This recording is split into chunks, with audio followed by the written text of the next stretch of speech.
Эта невероятная история произошла в США.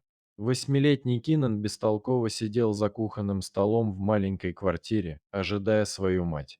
Она была родителем-одиночкой, работала на двух работах и изо всех сил пыталась сводить концы с концами каждый день. В тот день она казалась особенно уставшей, и Кинан почувствовал, что что-то не так. Дженнифер молча сидела рядом с сыном и смотрела на него. По ее взгляду было видно, что ей трудно сказать ему правду. Это разрушило бы тот небольшой мир, который у него был, и перевернуло бы его молодую жизнь с ног на голову. «Кинен», — начала она, — «теперь ты должен быть храбрым. Мне есть что тебе сказать». Беспокойство на его лице росло. Это разбило ей сердце, потому что он уже столько всего пережил с тех пор, как его отец оставил их. Дженнифер рассказала ему о последних 3 неделях, визитах к врачу и результатах анализов. Диагноз был ошеломляющим. У нее был рак груди, и прогноз был мрачным. По словам ее врача, жить ей осталось максимум 6 месяцев. Когда открылась суровая правда, Дженнифер увидела, как исказилось лицо Кинана. Слезы навернулись у него на глазах, но он решительно их вытер.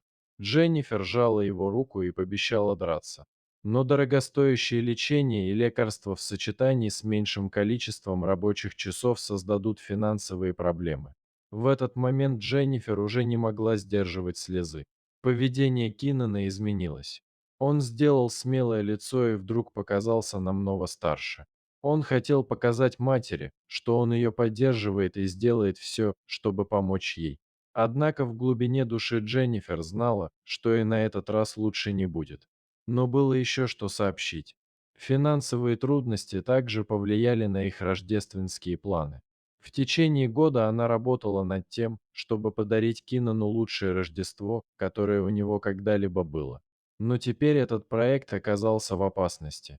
Кинан слабо улыбнулся ей. «Это не имеет значения, мама», — сказал он. «Тогда мы сделаем это в следующем году». Дженнифер не знала, как сказать ему. Вероятно, следующего Рождества для них двоих не будет. В своей комнате мысли Кинана бушевали, как американские горки. Мальчик медленно осознал, что его мать скоро умрет. Мысль об этом заставила его плакать. Но была часть его, которая не хотела сдаваться и праздно наблюдать. Он отбросил печаль и придумал невероятный план. Решив сделать это Рождество незабываемым для своей матери, на следующий день в школе Кинан сел в углу столовой и начал писать. После долгих вычеркиваний, переписываний и исправлений он остался доволен написанным. Теперь пришло время вторая часть его плана. Он должен был передать листок бумаги тому, кто мог бы помочь ему в этой безвыходной ситуации. Кто, то сразу же пришел на ум. После школы, в отличие от обычного, Киннан не пошел сразу домой. Вместо этого он использовал последнюю сдачу, чтобы купить билет на автобус до города. Он специально сэкономил деньги. Деньги, которые на самом деле предназначались для покупки еды во время перерыва. С пустым желудком, но с еще большей решимостью он вышел из автобуса в Вашингтоне и отправился в путь. Он сделал все возможное, чтобы его план сработал. Это была его последняя надежда.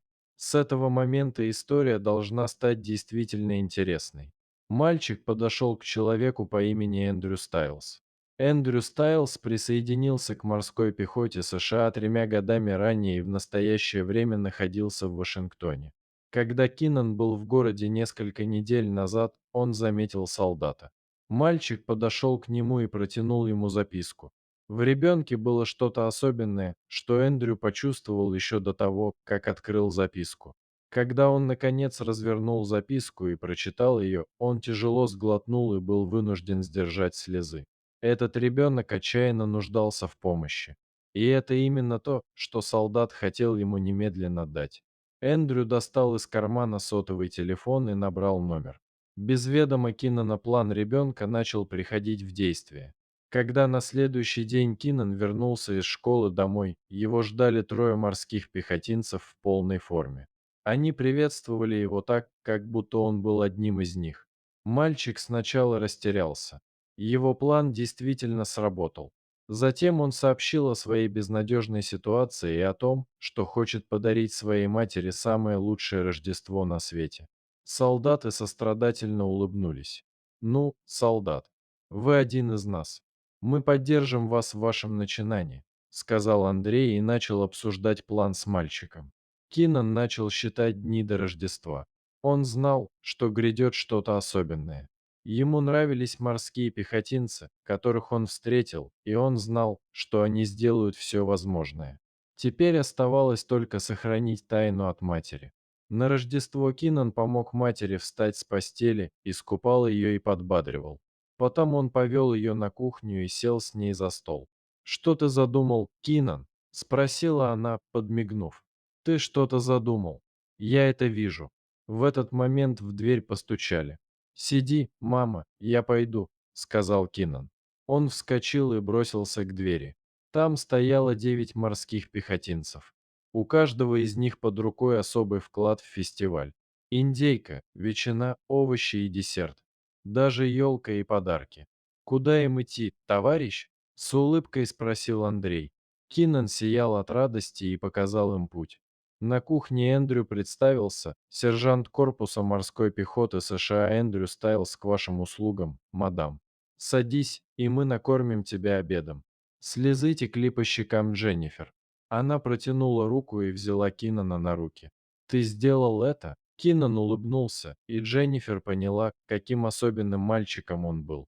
Вместе с морские пехотинцы пережили лучшее Рождество в своей жизни. 8 месяцев спустя мать Кинана умерла. Мальчик потерял самого важного человека в своей жизни и внезапно оказался один. Но судьба приняла неожиданный поворот. Сержант Эндрю Киннен, который глубоко принял Кинана в свое сердце, согласился усыновить его. Тем самым он осуществил мечту всей жизни Кинана. Он всегда хотел отца, который любил его и был рядом с ним.